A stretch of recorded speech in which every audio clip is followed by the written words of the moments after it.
Hey, welcome to my channel. My name is Christina Kent and I'm an oil painter based out of San Francisco. And today I'm going to walk you through the painting process of a simple still life of some mandarins in soft light. Let's check it out. So this was a really fun still life, and usually I would say when I do still life painting, I do it as a deliberate exercise where I'll pick the objects of the still life and the colors and the composition to explore something particular with light and shadow and color. But in this case, I actually just had the mandarins sitting on my table, and I just thought they looked so beautiful in the light and the way that they were kind of just sitting next to each other, the one with the leaves on it. Something attracted me to the scene, and so I thought I would just take my small pochade box out and just paint what I saw. And as usual, I go in first with the darker shapes. I'm kind of blocking in all of the dark shapes with a very dark brown color, like a brownish, almost like a burnt umber color. And as I'm doing this, one of the reasons why I was picking a kind of warm brown color was because the light that was hitting the oranges, it was a bright but indirect daylight, which tends to be very cool, or at least when I was looking at it, it felt like a very cool light. So I wanted to make the shadows warmer to add some contrast between the light and shadow shapes. And then after I've blocked in the basic shadow shapes of the composition, I then go in and start adding some of the really bright saturated oranges. And here, to make a lot of the oranges, I'm using a cadmium red and a cadmium yellow that gives me a really nice bright orange.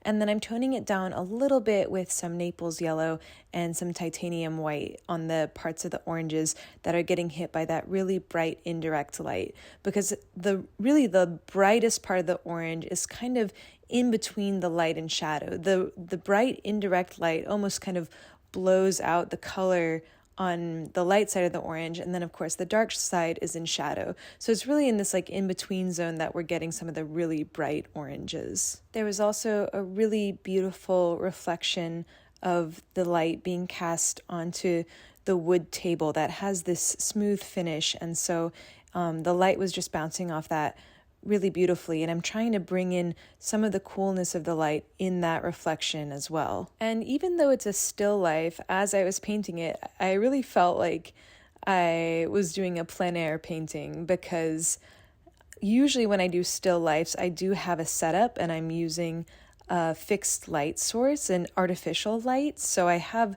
the light source under control. But in this situation, I was going off daylight, and it was getting towards the evening, so I knew I had to paint fast. I couldn't wait too long or else the light would shift. The nice part about using indirect daylight, and this is in particular is northern light, is that it's pretty stable. So as long as I could paint before the sun went down, I would be getting a pretty stable light for most of the painting session. And so I was trying to paint pretty fast, and at this stage of the painting, I'm still in the block-in, so I'm still trying to get most of the major colors that I'm seeing down onto the panel.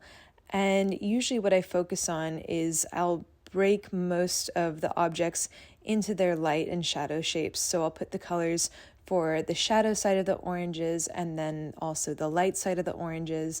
Then I'll put the colors for the part of the table in shadow and the part of the table in light. And then finally for the part of the paper in shadow and the part of the paper in light.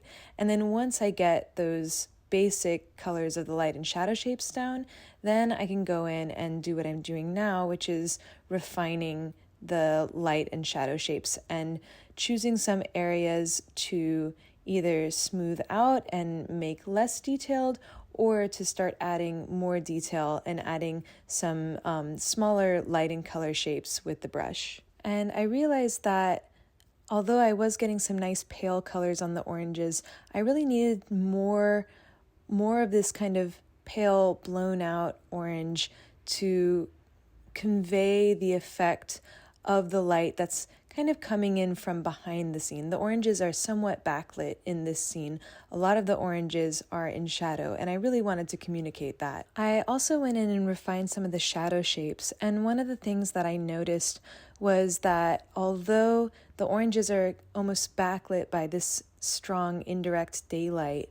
The shadow parts are very strong, and also in the shadow, we're getting some reflected light on the bottom part of the oranges. So I added some really saturated, a very saturated, deep orangey red to the bottom part of the oranges. And I like to keep my paintings pretty simple. I don't like to add too much extra detail, but I feel like adding the reflected light on the oranges was a really important element to this painting and helped increase the sense of volume and the true sense of light in this piece. I also decided to add some more detail to the leaves in this image because I love the way that the leaves look, and they have such an interesting texture to them that was different from the smoothness of the mandarins. So I thought it would be nice to kind of play up some of the details in the leaves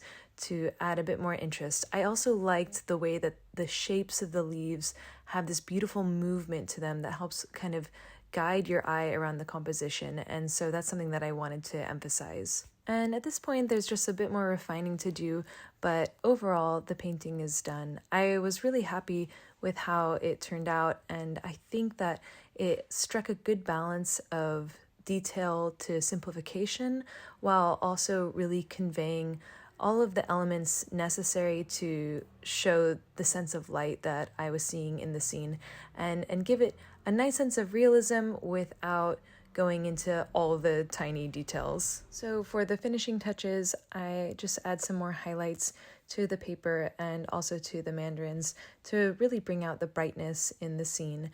And then I'm basically done. So here's the final result. I'm really happy with how it turned out.